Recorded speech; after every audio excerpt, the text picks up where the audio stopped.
वसई विरार परिसरात गेल्या काही दिवसांपासून पावसामुळे हाहाकार माजलाय. अजूनही कमरे इतकं पाणी आहे. या परिसरामध्ये जनजीवन पूर्णतः विस्कळीत झालंय. वीज पुरवठा ठप्प आहे. वसई विरारची ही स्थिती खरंच पावसामुळेच झाली आहे की अनधिकृत बांधकामांच्या विळख्यामुळे, असा सवाल विचारला जातोय.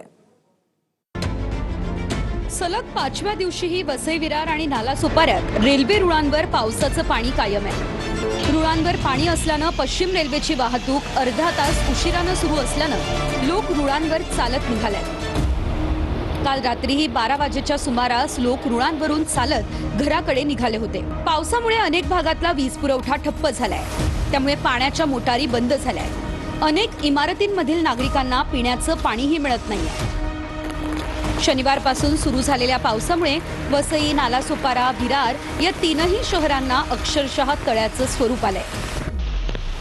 शहर नियोजनाचे 3-13 करून उभी राहिलेली अनधिकृत बांधकामं आता या तीनही शहरांना दर पावसाळ्यात तळ्यांमध्ये रूपांतरित करू लागली आहे. सर्वत्र झालेल्या काँक्रिटीकरणामुळे पाण्याचा निचरा होण्यासाठी जागाच शिल्लक नाहीये.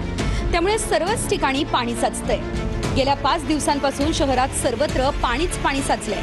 त्यामुळे जनजीवन पूर्णतः ठप्प झालंय. शहरातील जवळपास 90% अधिक लोक ज्या लोकल ट्रेनवर अवलंबून असतात, त्या लोकल ट्रेनची वाहतूक पुरामुळे पूर्णपणे विस्कळीत झाली आहे. वसई, विरार, नालासोपारा या रेल्वे स्थानकांमध्ये फलाटांपर्यंत पाणी आलंय. त्यामुळे लोकल वाहतूक अजूनही कोलमडलेली आहे. या पूरस्थितीत कामावर जाण्यासाठी किंवा घरी येण्यासाठी लोकांनी थेट रुळांवरून चालत जाण्यास सुरुवात केली आहे. गेले 2 ते 3 दिवस आणि रात्री उशिरा लोकांचे जथ्थेच्या जथ्थे या रुळांवरती चालत जातानाची दृश्य समोर आली आहे. धोकादायक असतानाही घर किंवा कामाचं ठिकाण गाठण्यासाठी लोक रुळांवरून चालत निघाले. यावेळी मोठा अपघात होण्याची शक्यता होती. तरीही लोकांनी ती जोखीम पत्करली. दुसरीकडे शहरातील जवळपास सर्वच रस्ते पाण्याखाली गेले. रिक्षा, बसची वाहतूक थांबली. अशा वेळी शहरात थेट ट्रॅक्टरची सेवा सुरू झाली. लोकांनी या ट्रॅक्टरमधूनच प्रवास सुरू केला. या ट्रॅक्टरमधून प्रवास करण्यासाठी लोकांकडून 30 ते 50 रुपये देखील आकारले गेले. रस्त्यावर पुराचं पाणी इतकं होतं की लोक बोटी, टायरच्या ट्यूब, थर्माकोलचा वापर करत रस्ते ओलांडत होते.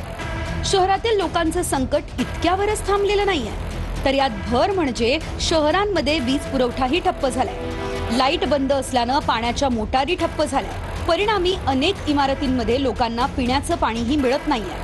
मोबाईल चार्ज करायला वीज नाहीये. त्यामुळे इथल्या लोकांचे मोबाईलही बंद झाले. शहरातील जवळपास सर्व बाजारपेठांमध्ये पुराचं पाणी शिरलंय. त्यामुळे दुकानदारांनाही मोठा आर्थिक फटका बसलाय. आज जवळपास 5व्या दिवशी शहरातील अनेक भाग पाण्याखाली आहे. वसई विरारची परिस्थिती आपल्याला तिथे गंभीर दिसते. जवळपास रोज 100 mm पेक्षा जास्त पाऊस 1 जुलैपासून त्या ठिकाणी चाललेला आहे आणि त्यात 72 तासात 672 मिलीमीटर इतका पाऊस त्या ठिकाणी पडलाय. सगळ्या मोबाईल कंपन्यांची चर्चा करून, कारण मोबाईलचं नेटवर्कही तिथे गेलं आहे, कारण तो जो मोबाईल कंपनीचं इन्फ्रास्ट्रक्चर आहे ते डॅमेज झालेलं आहे. ते देखील ठीक करण्याचं काम चाललेलं आहे. विशेषतः जे आपलं इलेक्ट्रिसिटीचं इन्फ्रास्ट्रक्चर आहे ते मोठ्या प्रमाणात डॅमेज झालेलं आहे. त्यामुळे काही भागांमध्ये जाणीवपूर्वक लाईन बंद करावी लागलेली आहे. ती आपण लवकर रिस्टोअर करतो आहोत.